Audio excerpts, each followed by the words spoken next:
Bonjour à toutes et à tous, bienvenue sur Cannes TV. Nous sommes en différé du championnat de France 2024 par équipe de Cannes de combat. Mais nous sommes en direct sur Twitch en compagnie de. Je suis en compagnie de Zippo. Bonjour Zippo. Bonjour Xavier, bonjour Cannes TV, bonjour Twitch. Du coup, sur cette façon, nous avons en rouge l'équipe en rouge et en bleu l'équipe pas en bleu mais un coupe compote au noir.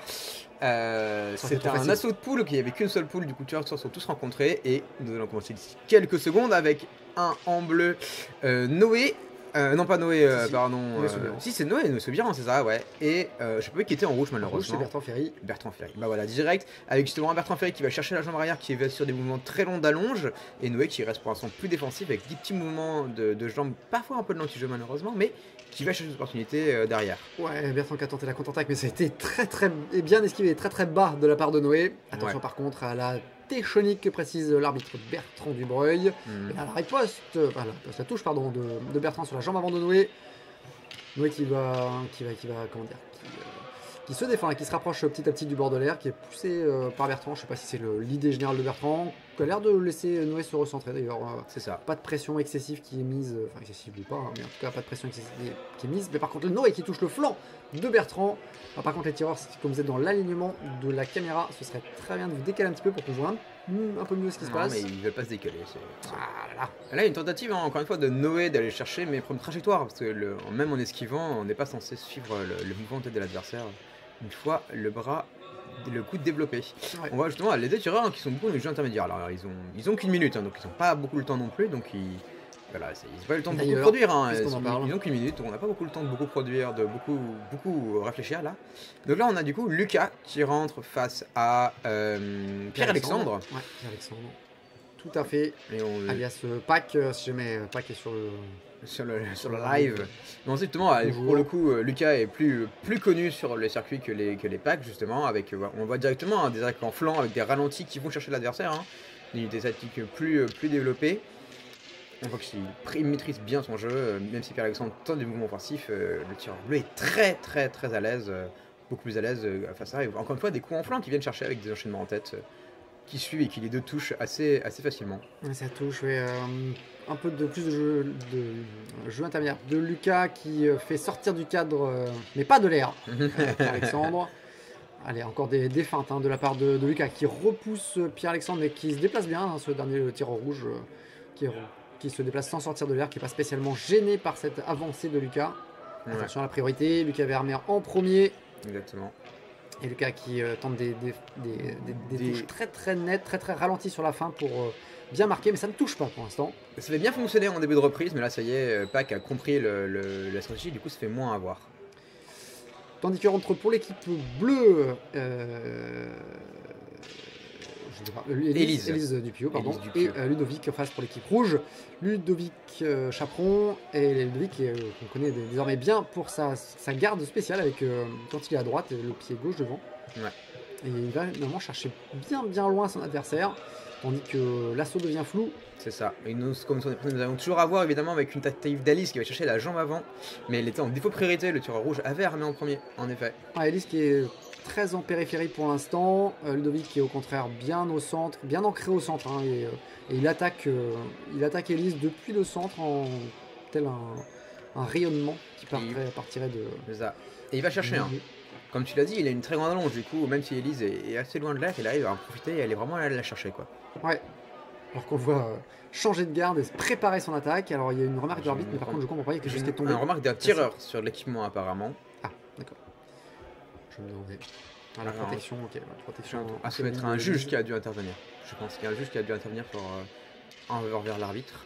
Et donc Ludovic qui se met en garde. En garde à gauche. En garde à gauche. Ouais. On l'a vu en garde. Beaucoup de croisés qui sont pas armés, malheureusement, c'est croisé. Peut-être c'est le flou qui me donne cet effet-là, mais. Ah oui, aussi, ils sont armés. Non, là ça va. Là ça va, ouais. Ouais, ça devait être le flou. Non, mais c'est possible que pour le coup, je passe un peu sur sa main à des moments, c'est peut-être le flou en vrai. Ouais, en tout cas, Ludwig il va chercher vraiment très loin ses attaques. Il cherche, alors il se rapproche, mais pourtant il attaque de loin. On voit Elise qui recule. Qui est plus sur la défensive. Et c'est la fin de la reprise. Tandis que rentre pour l'équipe rouge Bertrand face à cette fois-ci Lucas pour l'équipe bleue. Et là, Bertrand qui trouve la jambe avant de Lucas. Dès la première seconde, il cherche une opportunité. Lucas qui continue ses attaques ralenties et ses mouvements lents avec des petits mouvements d'appel justement sur les jambes. Il reste dans la défensive. Et il double Bertrand qui touche la jambe avant en riposte, puis qui enchaîne. C'est très bien joué puisque eh bien, ça fait rentrer du point. Et puis surtout, c'est pas évident de réussir à enchaîner les touches. Et là, il a saisi l'occasion. Lucas par contre qui poursuit son adversaire. Très peu de changements de garde défensif. On le voit croiser les mains plutôt, faire des attaques toujours très nettes et relativement rapides. C'est ça, très dans des mouvements très nets, hein, Lucas, vraiment des ralentis de la dernière minute. Encore une fois, on touche un flanc qui va chercher, avec des enchaînements en tête qui sont aussi assez nets, et des touches très propres, quoi. Très peu d'enchaînements par contre, c'est des salves, soit c'est des attaques unitaires là, qui arrivent très vite une par une, soit c'est des salves d'attaque 1, 2, 3, et puis après il reprend sa distance. On voit qu'il va... là, de Bertrand, en tout cas il le cherche, sa touche. Avec ses ralentis qui rentrent, il va chercher une opportunité, là, le parti en jambe, cette fois il a varié ses hauteurs et varié son rythme. Un peu plus d'enchaînement, qui lui sert, qui lui a servi cette expérience. Gros jeu de changement de rythme de Lucas là, qui a, à mon avis, assez embêté Bertrand, parce qu'on a assez vu peu Bertrand réussir à riposter, comme on le sait savoir faire ses ripostes. Là c'est Ludovic qui est rentré face à Noé. Ludovic pour l'équipe rouge, Noé pour l'équipe bleue. Deux tireurs qui ont beaucoup d'allonge. Noé est grand et du coup il s'est bien joué avec ça, même si ses postures de jambes, pour le voir à l'instant, le mettent souvent en déséquilibre. On voit justement qu'à l'inverse, son adversaire, lui, sait utiliser son allonge grâce à sa garde.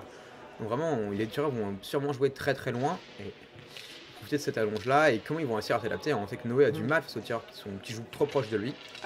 Noé qui en profite. Qui en profite, maintenant c'était un genou, mais l'opportunité était là. Incontestablement. Dommage. Ludovic qui reprend le centre, qui se ressente, Noé qui se rapproche. Qui va chercher le centre aussi, Noé qui le sait, est un avantage là-dessus. Lui qui a la priorité. Ah oui. J'ai entendu dire que moins les tireurs respectaient la priorité, plus l'assaut devenait flou, mais il se peut que ce soit une rumeur. C'est pareil, c'est riposté. Quoi qu'en fait, en vrai, depuis le début, c'est plutôt très très clean en termes de priorité. C'est ça, pour le coup, c'est pas le bon exemple. On aurait pu dire les armées à la rigueur ou les zones de touche, j'ai envie de vous dire, mais... Attention, justement, à la priorité, la zone de touche encore.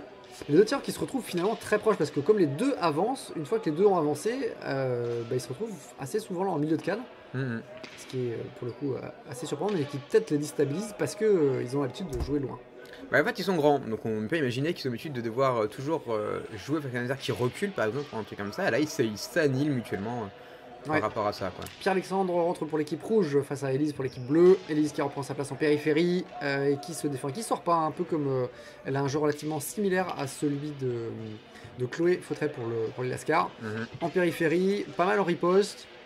Ouais, mais beaucoup de déplacements qui sont assez déstabilisants, qui arrivent à l'empêcher d'être trop stable. Beaucoup par chasser, je l'avais déjà remarqué.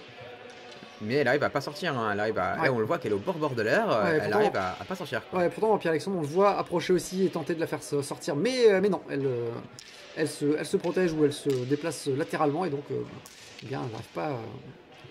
Pierre-Alexandre n'arrive pas à la faire sortir.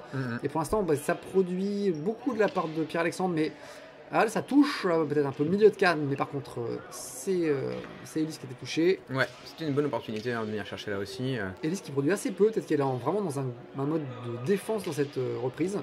Ouais, alors que pour le coup, elle a l'opportunité de le faire. Elle a l'opportunité, c'est pas un tireur qui produit tant que ça non plus. Peut-être que si elle est pas en confiance ou.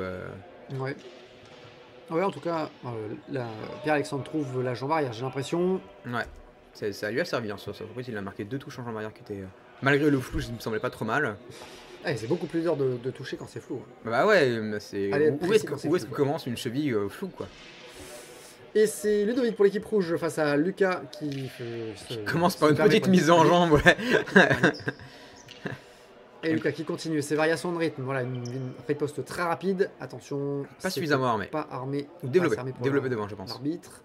Mais par contre, on l'a vu enchaîner les attaques soit relativement lentes dans le développement, soit au contraire super rapide. Et ça avait pas mal perturbé Bertrand, je crois qu'il est son précédent adversaire. Est-ce que Ludovic va être autant perturbé? La réponse dans quelques secondes. On va voir, parce que comme la position de corps de Bertrand rend le truc de Ludovic rend le truc plus compliqué aussi. Donc il y a un truc à chercher là, justement on ralentit en jambe avant pour pouvoir chercher la jambe avant, ça a bien fonctionné. Mais dès qu'il y a des flancs, on voit justement qu'il y a une main qui apparaît et qui bloque ça, quoi. Et là on voit encore Lucas qui réaccélère sur ses feintes pour déclencher des réactions chez Ludovic, ça marche plutôt bien. Ouais. Attention par contre aux armes maintenues, mais non c'est bon, ça passe par dès la riposte qui touche. Riposte qui touche en tête, rapide, dynamique. Ouais. Bel enchaînement là-dessus, on voit que les ralentis fonctionnent bien, ils cherchent l'opportunité. Option défensive de la part du tireur rouge. Ouais, une tentative de contre-attaque de Lucas. Oh, le croisé bas qui était flou malheureusement, mais qui passe. Ralenti, qui était bien dans le sang, qui était vraiment intéressant pour le coup, bien posé quoi. Et Lucas qui poursuit vraiment son adversaire, qui va le chercher, qui va se déplacer sur le côté et qui anticipe son déplacement pour aller le toucher. Et là qui retouche encore en jambe avant. C'était pas mal, c'était vraiment intéressant. Lucas a réussi à produire beaucoup de choses, des belles touches qu'on voit vraiment, que les juges peuvent vraiment suivre assez facilement. Et Ludovic très embêté. Là c'est Pierre-Alexandre face à Noé. Il y a Noé qui enchaîne, qui arrive direct sur l'assaut, qui enchaîne, qui laisse peu de place à son adversaire.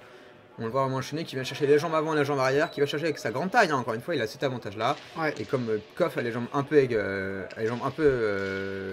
écartées, et du coup c'est plus compliqué pour lui quoi. Pac, pardon, les jambes écartées, du coup c'est plus facile pour Noé d'aller chercher son jambe arrière. Ouais, attention à la précision, effectivement, on remarque que monsieur l'arbitre, les deux réussissent à être assez près, malgré tout. Malgré tout. Attention à la priorité. J'avoue que j'ai pas vu. Non, on n'est pas dans le bon axe. Ouais. Mais on voit encore une fois Noé qui arrive justement à se déplacer, à en profiter, même si ses fentes sont pas toujours là, malgré tout. Double touche de Pierre-Alexandre là, sur la volte de Noé et ensuite sur la sortie de volte. Ouais. Donc Noé touché 2 fois là, sur cette action. Encore sa feinte, sa tente. Là c'est Pierre-Alexandre qui cherche des ouvertures, mais par contre ça n'en produit pas et c'est pareil riposté de la part de Noé. Une remarque de qu'est-ce qui se passe? Ah, une remarque, je crois, il a une remarque des tireurs qui parlent sur l'air ou un truc comme ça. Pourquoi? Les tireurs qui parlent sur l'air? Peut-être au second, mais ça me paraît bizarre qu'il ait fait une remarque sur l'équipe. Je sais pas, je connais pas les règles sur l'équipe. Je me France par équipe par rapport à ça. Les tireurs sont des seconds, donc ils sont censés ne pas communiquer. Et attention, oula, une gestuelle. Alors là, je suis désolé Bertrand, tu m'as perdu. Il y avait plein de trucs, en plus il y avait plein de trucs à dire, donc j'avoue que je sais pas ce que tu voulais dire. Et par contre on a vu Noé qui trouvait le flanc de Pierre-Alexandre pendant que nous étions perturbés par la gestuelle de l'arbitre. Si y a un arbitre national passe sur ce forum et peut me dire ce que c'était comme gestuelle, je serais intéressé. Élise pour l'équipe bleue face à Bertrand pour l'équipe rouge. Bertrand qui derrière le début de l'assaut, va sur l'enchaînement, va chercher l'adversaire. Il a sûrement dû voir les assauts qui est d'avant d'Élise et justement elle va chercher sur de l'enchaînement, elle a laissé peu produire. Elle est très défensive donc il y a un truc à produire là-dedans. Sauf que, alors là il repasse en défense, sauf que juste pour toute la première moitié de la reprise, elle était plutôt en offensive justement. Et donc c'était assez surprenant et peut-être que c'est ce qu'elle a cherché justement, de changer son style de façon à pouvoir perturber l'adversaire et ne pas lui donner des bonnes informations. Et là encore, Élise à l'offensive, Bertrand qui est plutôt sur la défensive. On a vu la riposte en tête, qui touche la tête. Élise qui repasse en défense et qui se redéplace. Beaucoup de déplacements latéraux chez Élise. Ouais, il va chercher, elle est au bord de l'air, elle se déplace, mais elle arrive à pas sortir, même malgré tous les mouvements que l'adversaire arrive à faire. C'est compliqué quoi. Tente l'attaque sur le déplacement d'Élise. Attention à la priorité justement, pas que Élise qui était touchée reprenne la main derrière. Et fin de la reprise, fin de l'assaut. Raté une reprise. Très bien. C'est un assaut qui était en queue en 8 reprises. Ça arrive, ça arrive. Et du coup voilà, c'était de quoi un assaut globalement comme on l'imaginait, avec vraiment des tireurs d'un niveau et la vidéo s'est arrêtée. Ouais, je sais pas, on va remercier là, sans faire trop de commentaires. Merci à tous d'avoir regardé cette vidéo, merci Zippo. Merci Xavier, merci à tous et à bientôt. Oula. Ah, c'est ton espace disque. Ah merde.